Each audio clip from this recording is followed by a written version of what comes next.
Hello la famille, j'espère que vous allez bien. Alors ce soir, je vais vous faire une courte vidéo. Et tout ça pour vous encourager. Je vais vous parler d'une chose qui me tient vraiment à cœur. Dans ce monde où parfois, dans nos églises, on a tendance à être un peu religieux. Et ce que j'aimerais te partager, c'est que parfois il faut savoir se salir les mains. Pourquoi je dis ça? Parce qu'on peut le voir à travers le Christ, qui, à une époque où toucher un lépreux était quelque chose de mauvais, parce qu'on était par la suite considéré comme impur, car tous les lépreux étaient considérés comme impurs, les gens malades, etc. Et ils étaient mis de côté. Et Christ, lui, vient et il pose les mains sur ce lépreux pour le guérir. Et personnellement, je trouve que c'est là un exemple extraordinaire de ce qu'il faut qu'on fasse dans nos vies. Alors, tu vas te dire où je veux en venir. Et là où je veux en venir, en fait, c'est que parfois les esprits religieux te diront qu'il faut que tu ne traînes que avec des chrétiens, que tu ne dois avoir que des amis chrétiens. Mais à quoi bon briller dans la lumière? N'est-il pas bon de briller dans l'obscurité? Parce que c'est dans l'obscurité que doit briller la lumière. Amen. Alors aujourd'hui, je voudrais te parler de la parabole du bon berger. On voit dans Luc 15 que ce berger qui a 100 brebis, en fait, en perd une. Ou plutôt une brebis s'égare. Et il faut savoir que normalement, les brebis, par instinct, elles se suivent les unes les autres parce qu'elles ne sont pas très intelligentes. Mais il y en a une qui est un peu moins intelligente que les autres encore. Et qui finit par se perdre.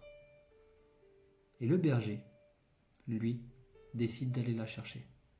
Parce qu'il se dit que les 99 autres sont en sécurité. Alors il va chercher cette brebis. Et la parole nous dit que lorsqu'il la trouve, il est heureux et qu'il prend du plaisir à la porter sur ses épaules pour la ramener à bon port. Sais-tu combien pèse une brebis? Environ entre 40 et 100 kilos, approximativement. Je te laisse imaginer le poids que ça doit être sur les épaules de porter une brebis qui fait ce poids. Sans parler de l'odeur, parce que un mouton, ça sent pas très bon. Et moi, ce que je vois là, c'est que Christ nous montre un exemple très clair. Et il l'a montré aussi dans le livre de Marc, lorsqu'on voit qu'il mange avec des gens de mauvaise vie. Il ne faut pas avoir peur d'aller là où les gens ne veulent pas aller, de traîner et de fréquenter parfois, je dis bien parfois, les gens que personne ne veut fréquenter. Parce que Christ est venu pour les malades. Et il nous a dit d'aller par toutes les nations faire des disciples. Partout. Pas uniquement dans nos églises à prêcher à des convaincus. Cela n'a aucun sens, les amis. Cela n'a aucun sens. Il faut que nous sortions.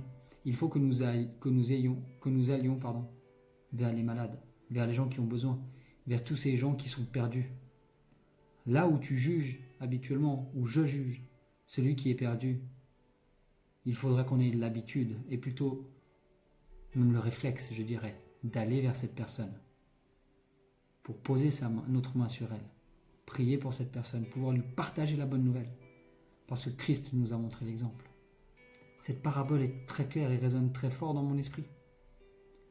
Cette seule et unique brebis qui se perd était la plus bête de ses brebis, mais lui, il décide d'aller la chercher, parce que même s'il n'y en avait eu qu'un seul, et si cette personne-là, ça avait été toi, il serait venu sur terre et il se serait donné, il se serait sacrifié, parce que toute vie sur cette terre a une importance incroyable aux yeux de Dieu.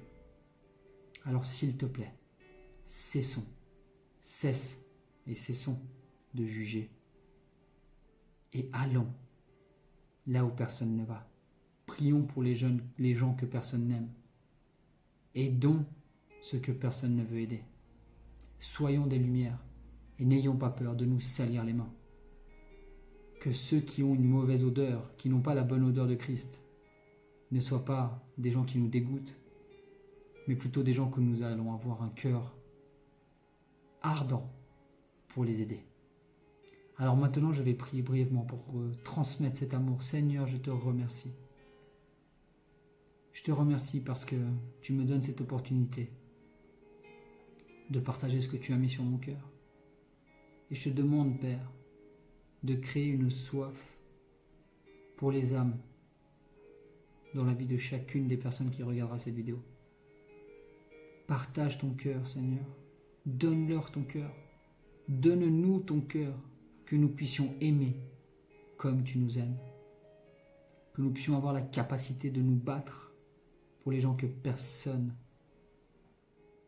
ne veut accepter. Que nous puissions avoir la capacité de nous battre avec un ardent désir qu'ils soient sauvés, Seigneur. Au nom de Jésus. Amen. J'espère que cette vidéo t'aura plu.